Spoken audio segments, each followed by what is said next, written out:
Bem-vindo à jornada. Pense em um mundo onde as histórias explicam tudo. Você está olhando para a lua, as estrelas, as árvores, o oceano. Você sente o vento soprar, ouve os sons dos pássaros e vê o sol nascer todas as manhãs. Todo fenômeno está conectado a uma narrativa. A lua, por exemplo, não é explicada como sendo um globo grande e rochoso feito de diferentes compostos, circulando ao redor da Terra. Não, a lua é uma força divina, uma deusa cujo objetivo é nos proteger durante a noite.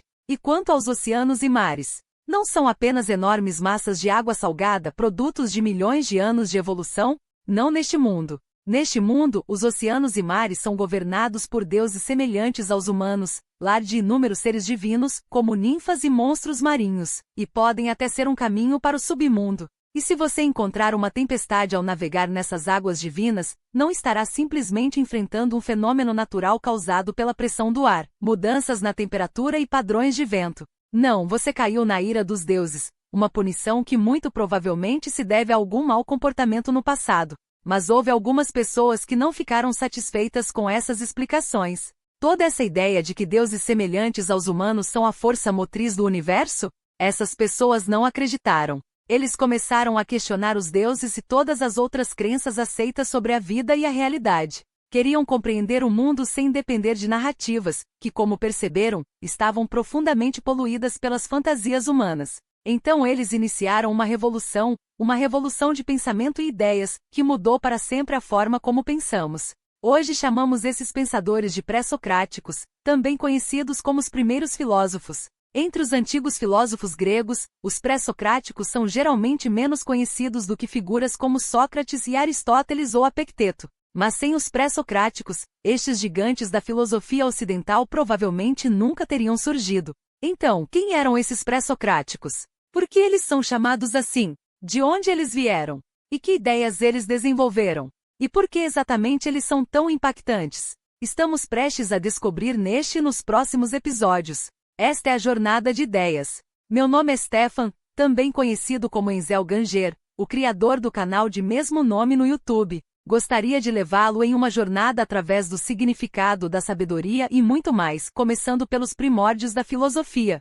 Sou ao mesmo tempo um companheiro de viagem e um guia nesta viagem, caminhando ao seu lado. Alguns dos lugares que passarei, já visitei. Outros são novos para mim. Você pode ver este novo projeto mais ou menos como um spin-off de Enzel Ganger, começando nos primórdios da filosofia. Espero que vocês gostem deste primeiro episódio. Deixe-me saber se você gostou. Qualquer feedback é bem-vindo. Por enquanto, você pode acompanhar a jornada de ideias sem recursos visuais e música de fundo nas plataformas Spotify, Apple e Substack, e com recursos visuais e músicas no YouTube em 4K. Esta não é uma voz de inteligência artificial. Eu sou uma pessoa real. Para quem assiste no YouTube, não mostro o rosto, principalmente porque quero que o foco esteja na história e não na minha personalidade ou aparência. Se você quiser se manter atualizado sobre meu trabalho, assine meu boletim informativo no Substack ou em meu site, journeyofideias.com, onde você também encontrará versões escritas desta série de podcasts no YouTube. Agora com todos no convés, estamos nos aproximando das costas da antiga Jônia, uma colônia grega que já prosperou ao longo da costa do Egeu, onde hoje é a Turquia. Foi aqui no século VI a.C. que ocorreu uma mudança profunda, o início da filosofia ocidental. Mas a nossa jornada não será sem uma preparação decente. Sim, somos turistas, mas não do tipo que anda de um lugar para outro, sem saber onde realmente estão, desde que seus Instagrams e TikToks sejam alimentados. Queremos saber para onde estamos indo. Queremos um pouco de história e contexto, certo? Pelo menos sim, porque na minha experiência, compreender um lugar realmente o traz à vida. Estamos olhando para o companheiro de Ionia, a região Astal, a cidade de Mileto durante o século 7 AC, para ser mais específico. Este foi o período arcaico, uma época de rápidas mudanças na Grécia Antiga. Algo grande estava prestes a começar em Ionia. Ao aprender mais sobre o assunto, descobri que Ionia é uma região fascinante. Ele estava localizado em uma parte do mundo que é muito debatida hoje. É Europa ou não? Estou falando do que hoje chamamos de Turquia ou Turquia.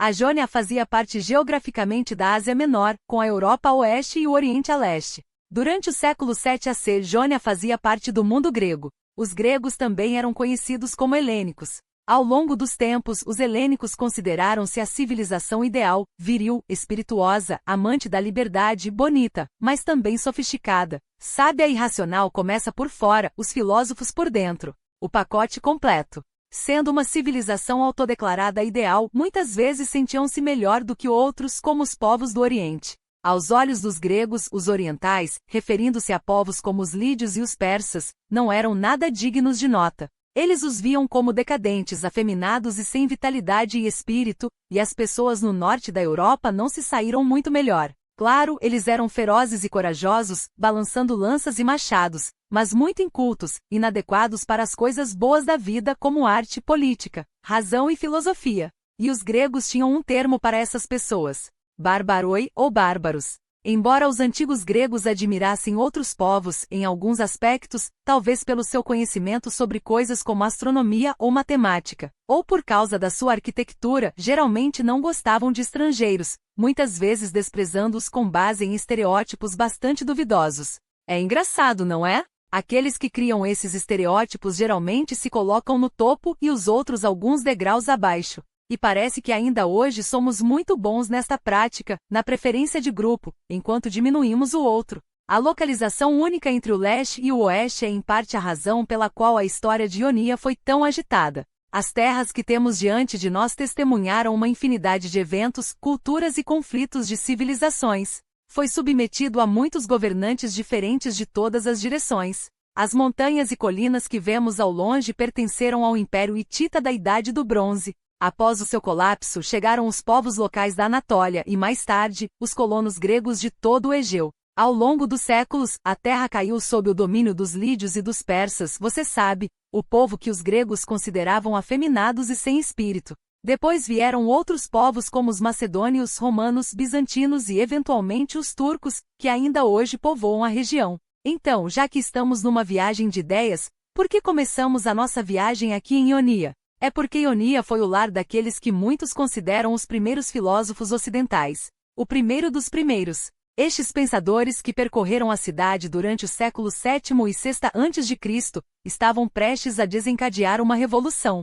Mas antes de descobrirmos as suas histórias e ideias, penso que é essencial aprender um pouco mais sobre a época e o lugar. Queremos saber como era a vida lá, como as pessoas viviam, no que acreditavam. Assim, podemos formar uma imagem da razão pela qual surgiram estes filósofos e, portanto, a própria filosofia ocidental. Para descobrir, vamos examinar mais de perto quando e onde esses pensadores surgiram. Não sabemos exatamente como eram Jônia e Mileto naquela época ou como era a vida lá. Naquela época, eles não carregavam fotos para alguma versão grega antiga do Instagram. Contamos com relatos históricos, textos antigos e arqueologia. Portanto, é impossível visitar o lugar real, mas poderíamos pelo menos formar uma imagem do que conhecemos. Vamos tentar imaginar isso. Vamos moldar uma imagem, neste caso, de um Mileto do século VII AC. E enquanto fazemos isso, vamos dar uma pequena caminhada. Mileto nos parece um lugar animado. Barcos de pesca circulam por aí. Navio comercial vai e vem. Alguns vão para o oeste. Outros vão em direção à foz do rio, o meandro para ser mais preciso. Alguns homens de aparência importante caminham ao lado dos muros que cercam a cidade. Mileto era um lugar importante, possivelmente a polis mais importante, que se traduz aproximadamente como cidade-estado, na Jônia naquela época. Era um centro cultural, movimentado com visitantes de vários lugares. O ar cheira a mar ao redor da península onde a cidade foi construída. Vemos arquitetura provavelmente influenciada por outras civilizações como o Egito e a Lídia. A maioria das casas é modesta, feita de tijolos de barro e madeira. Mas aqui e ali aparecem estruturas maiores. Edifícios importantes, onde homens de aparência rica entram e saem. As ruas cheiram a pão acabado de cozer, mas também a restos de comida e resíduos apodrecidos. Está lotado. Comerciantes, artesãos, pescadores e escravos. Principalmente homens em túnicas de cores claras. Mas também vemos alguns estranhos aqui e ali. Pessoas cujos rostos e roupas revelam que não são da Grécia, mas de terras distantes. Eles podem vir do Egito, da Fenícia ou talvez de lugares tão distantes quanto a Babilônia. E as mulheres? Provavelmente dentro de suas casas, fazendo tarefas. É importante notar que a maioria das ruínas visíveis hoje, no local da antiga Mileto, incluindo a sua Junica e o teatro, foram construídas após a época dos filósofos pré-socráticos. Portanto, estamos lidando com uma cidade muito mais antiga do que os sítios arqueológicos disponíveis hoje. Mas era muito provável que templos e santuários fizessem parte da cidade. Então estamos vendo esses lugares surgindo ao longo das ruas, edifícios e santuários dedicados aos deuses. Nestes locais sagrados vemos pessoas esticando os braços para o céu, recitando orações. O ar cheira a gordura e ossos queimados. As ofertas de animais eram comuns naquela época.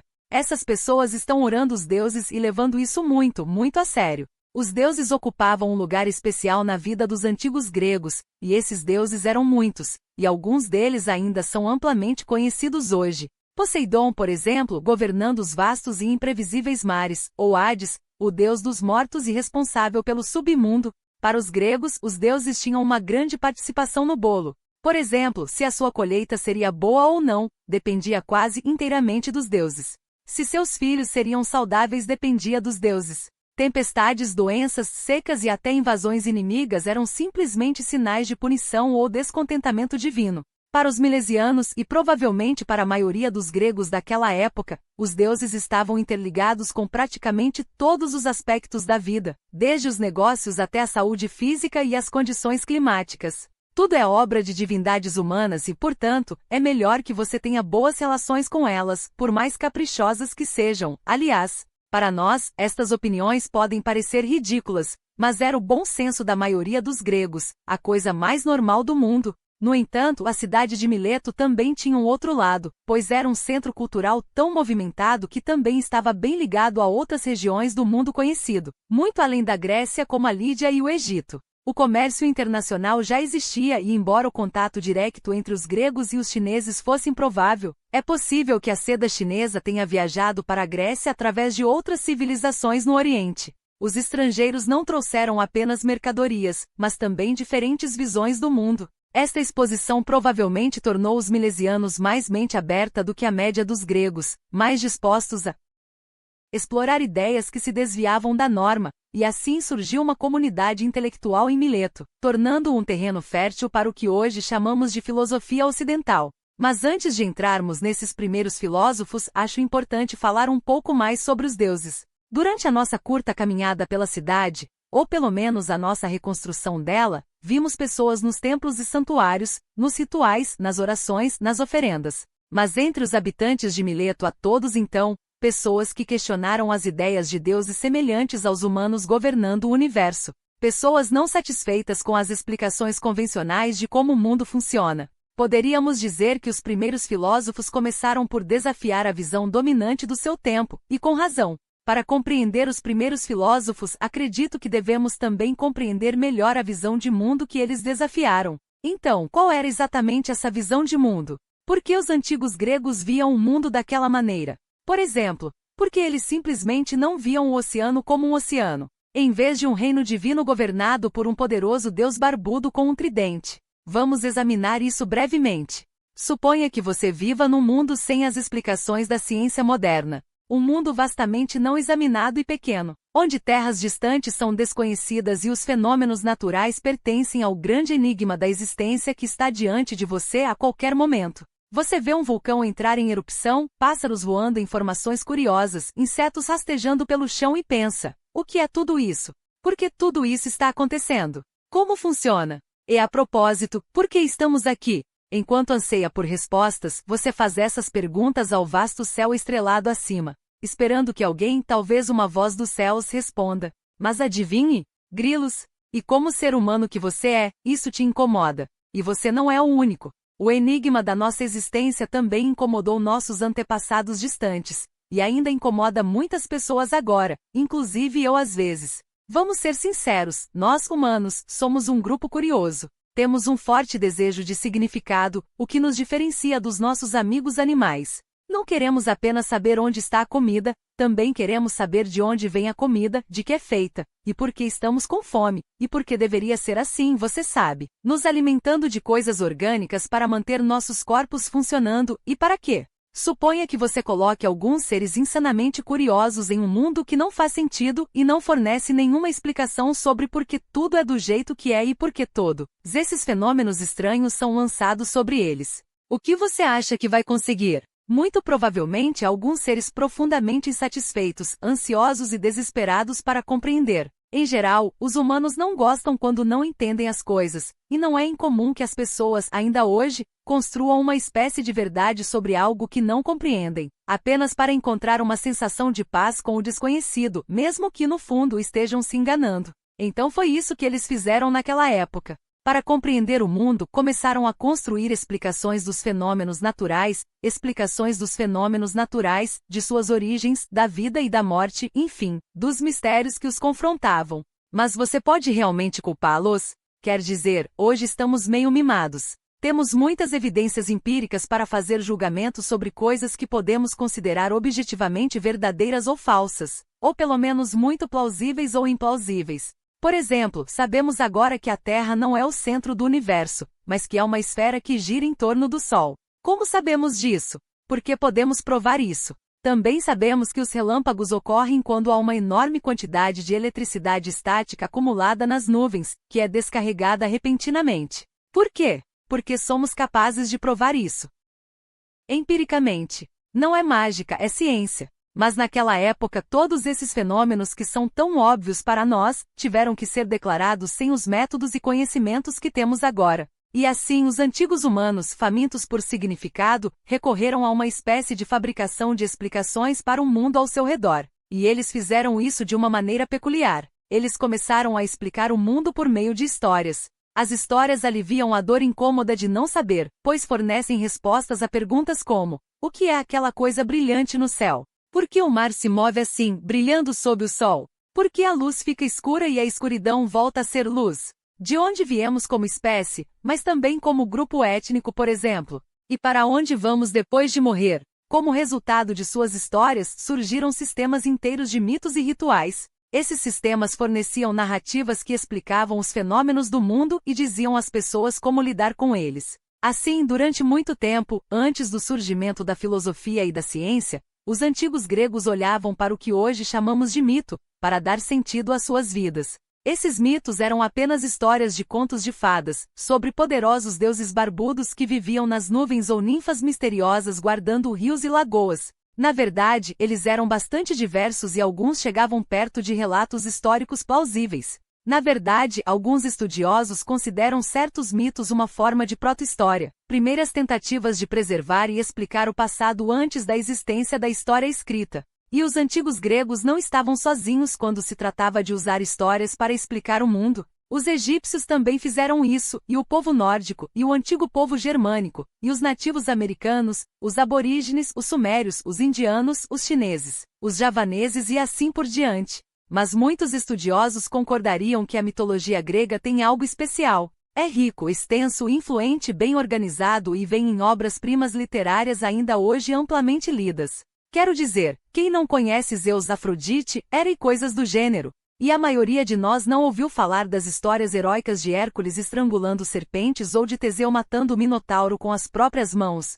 Quantos filmes, livros e videogames são baseados e inspirados na mitologia grega? Dito isto, uma nova forma de pensar, uma abordagem pós-mítica da vida e da realidade, estava surgindo ao virar da esquina, e em breve a mitologia seria acompanhada pelo que hoje chamamos de filosofia. Mas como isso aconteceu? Vamos explorar isso agora. Ao falar sobre a mitologia grega antiga, não podemos ignorar dois indivíduos. Dois poetas cujas obras ajudam a transformar este vasto conjunto de mitos e crenças locais num corpus mais coerente, por assim dizer. Os caras de quem estamos falando são Homero e Hesíodo. Homero e Hesíodo eram da Grécia Antiga e viveram nos séculos VIII e VII AC. Eles debateram se Homero realmente existiu ou se suas obras eram na verdade compilações de outros poetas. Mas vamos ignorar isso por enquanto. Foi tão especial sobre Homero e Hesíodo? Eles criaram as primeiras obras poéticas escritas em grego que sobreviveram, e seus escritos oferecem os primeiros relatos detalhados dos deuses e da mitologia grega.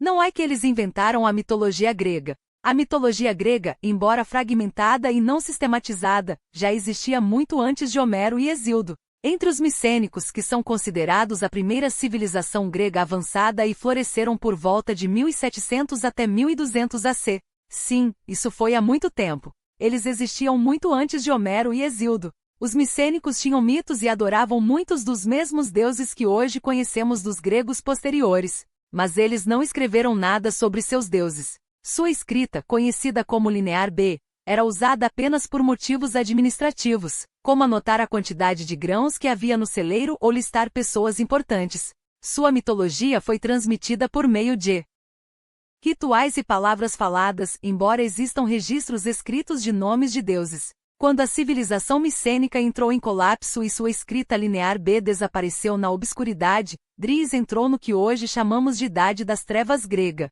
Os mitos sobreviveram, mas na palavra falada, não na escrita. No final da Idade das Trevas, iniciou-se um novo tempo, o período arcaico. Durante o período arcaico, Homero e Hesíodo abandonaram o que se tornariam os textos fundamentais da mitologia grega, que, em essência, reembalaram os antigos deuses nas versões olímpicas. Conhecemos Homero por seus poemas épicos, a Ilíada e a Odisseia. Revisitando essas obras recentemente, provavelmente desde o ensino médio, para ser sincero, percebi como elas realmente são divertidas. A Ilíada fala sobre a guerra de Troia, o anti-herói Aquiles, Heitor e seu irmão Paris, e muitos mais personagens, e o envolvimento ativo dos deuses em todo o evento, que supostamente durou 10 anos. A Odisseia, da qual gostei um pouco mais, é uma aventura do espirituoso rei Odisseu, enfrentando infortúnio após infortúnio enquanto tenta retornar a Ítaca. Os deuses desempenham um papel importante na história.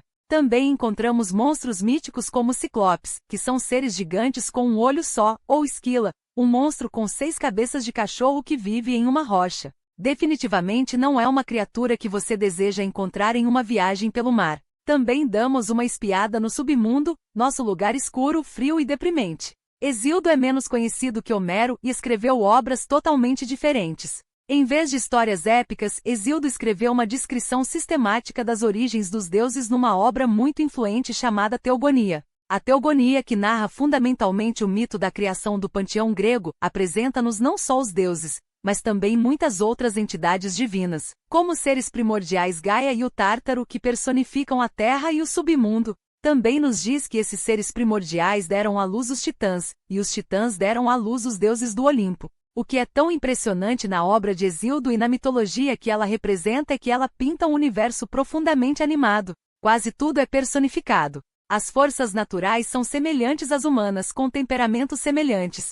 Eles eram deuses, indivíduos com vontade própria, que podiam ouvir suas orações e poderiam até falar com você se aparecessem em carne e osso. Todos faziam parte desta grande e poderosa família de seres imortais, muitos dos quais viviam acima das nuvens no topo do Monte Olimpo. Hesíodo deixa tudo claro e fácil de seguir para o grego médio. Ele pode não ser tão divertido quanto o Homer, mas certamente é informativo. Pense nisso como assistir ao blockbuster épico de Homero e depois procurar explicações sistemáticas e detalhadas em um wiki especial dedicado a esse filme. Esse wiki é a Teogonia de Hesíodo. Os escritos de Homero e Hesíodo foram tidos em alta conta na Grécia Antiga. Eles eram uma fonte de referência para a compreensão do mundo, especialmente dos deuses, de Zeus e Hera, Atenas e Apolo. Os templos que vimos em Mileto são dedicados a esses deuses, forças divinas, dos quais dependem completamente as frágeis vidas dos mortais.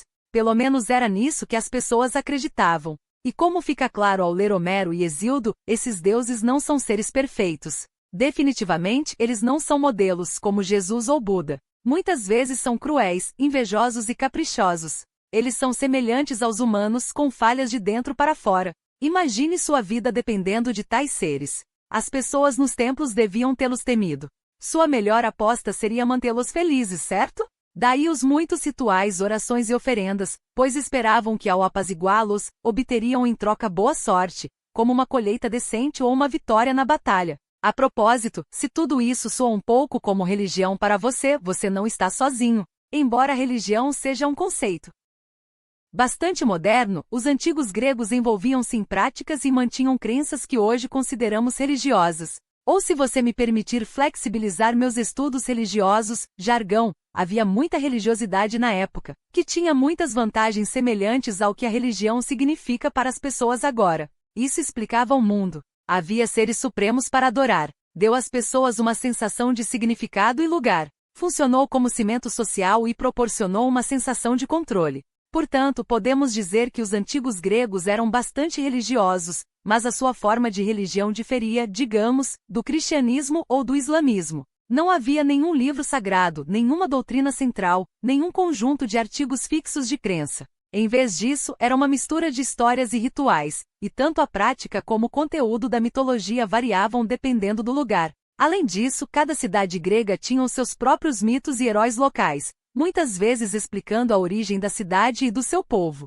Agora, por que tudo isso é importante? O que toda essa informação sobre mitologia e religião tem a ver com a ascensão dos primeiros filósofos? Estamos prestes a descobrir. O primeiro mito do mundo anexar histórias a fenômenos naturais pode nos parecer uma prática de mentes ignorantes. Tipo, quem acredita nessas coisas? Quem acredita que o Sol é na verdade um cara em uma carruagem chamado Hélios? Ou lá em cima, acima das nuvens, no topo do Monte Olimpo, Zeus, o rei dos deuses, senhor da terra? E que todos os fenômenos naturais que vemos, todos os animais, mares, praias, árvores, plantas, o clima, são personificados ou governados por estes novamente, deuses semelhantes aos humanos. Imagine ser um pouco cético em relação a tudo isso, observar as pessoas entrando e saindo dos templos, ouvindo as pessoas orarem à distância. Você testemunha cabras e porcos sendo oferecidos em santuários e altares todos os dias. Você vê seus concidadãos participando de festas sagradas, onde beber vinho é um ritual, uma homenagem ao deus louco Dionísio. E você pensa, por quê? Por que explicamos o universo usando esses deuses caprichosos durante séculos? Tenho certeza de que podemos fazer melhor. Nossos antepassados e os antepassados deles podem ter transmitido todas essas histórias, como uma tocha de fogo eterno. Mas será que essas histórias, por mais familiares e reconfortantes que sejam, realmente contêm a verdade sobre as coisas? Ou será que nos desviam do que realmente está acontecendo, como um cobertor quente e confortável que nos protege de como as coisas realmente são? E se esses deuses não forem o que acreditamos que sejam? E se deixarmos de lado por um momento a compreensão convencional do divino e vermos se conseguimos explicar o universo sem apelar aos deuses? Foi aqui que os filósofos pré-socráticos entraram no edifício. Ou templo, devo dizer. Esses pensadores queriam explicar a realidade com base em princípios naturais, em vez de histórias mitológicas. Claro, isso foi enorme. Eles estavam no início de uma maneira de pensar totalmente diferente. Eles tentaram compreender o mundo através de causas naturais, em vez de usar histórias sobre deuses, como fizeram Homero e Hesíodo. Mas por que o nome pré-socráticos? Tem algo a ver com um cara chamado Sócrates. Você pode ter ouvido falar dele. Ele é considerado um dos maiores filósofos que já existiu, tão grande que na academia começaram a fazer uma distinção entre os que o precederam e os que o seguiram. Um pouco como fazemos com Cristo. Há um tempo antes e depois de Cristo. Como se ele fosse o começo de uma era. Ele era de fato, e Sócrates também. Mas Sócrates não foi inteiramente um self-made man. Ele construiu sobre algo. Esse alicerce, que não apenas Sócrates, mas inúmeros outros filósofos também usaram para moldar as suas formas únicas de ver o mundo, foi ali lançado pelos pré-socráticos. O primeiro deles, Tales, era de Mileto. Depois vieram Anaximandro e seu aluno Anaximonias, ambos também de Mileto. Depois houve Pitágoras de Samos e o seu curioso culto. Depois vieram Xenofonias, Heráclito, Parmênides, Anaxágoras e Patecles, e vários outros depois e entre eles. Eles se perguntaram todos os tipos de perguntas. Tipo, como o universo realmente funciona? Os deuses realmente existem? Ou talvez exista apenas um deus ou primeiro princípio? Verdade seja dita, tentar encontrar respostas para perguntas como essas é bastante ambicioso. Como podemos alcançar esse conhecimento? Poderíamos encontrar respostas mudando a maneira como pensamos. Existe realmente uma maneira certa de pensar sobre as coisas? E o que seria isso? E existem limites para o nosso conhecimento? Os pré-socráticos queriam explicações racionais. Eles marcaram a transição do mito para o logos, da atribuição da natureza aos deuses, para a compreensão da natureza através da observação e da razão. Em geral, eles não rejeitavam completamente a ideia de deuses ou do divino, mas não queriam mais confiar no panteão grego convencional, criado por pessoas como Hesíodo, para explicar as coisas. Quero que a nossa jornada atravesse estes filósofos e os lugares onde viveram, porque considero seu esforço admirável e o seu trabalho significativo. Embora muitas das teorias que eles criaram fossem bastante implausíveis e às vezes completamente bizarro, mas é intrigante na minha opinião. É alimento para reflexão, e podemos até encontrar alguma sabedoria profunda em suas ações e ideias. Também quero dar uma olhada nos sofistas, um grupo de filósofos que se basearam nas obras dos pré-socráticos e que foram recebidos pelo povo com respostas mistas. Se você está comigo, fique a bordo. Na nossa próxima expedição, desembarcaremos pela segunda vez e conheceremos as ideias dos pensadores rebeldes dos meus líderes, a começar por Tales, que chegou à conclusão de que tudo vem da água. E se você acreditar no historiador e filósofo Plutarco, Tales tinha uma convicção pessoal de que casamento e filhos simplesmente não são uma boa ideia. Espero ver você então. Obrigado por ouvir.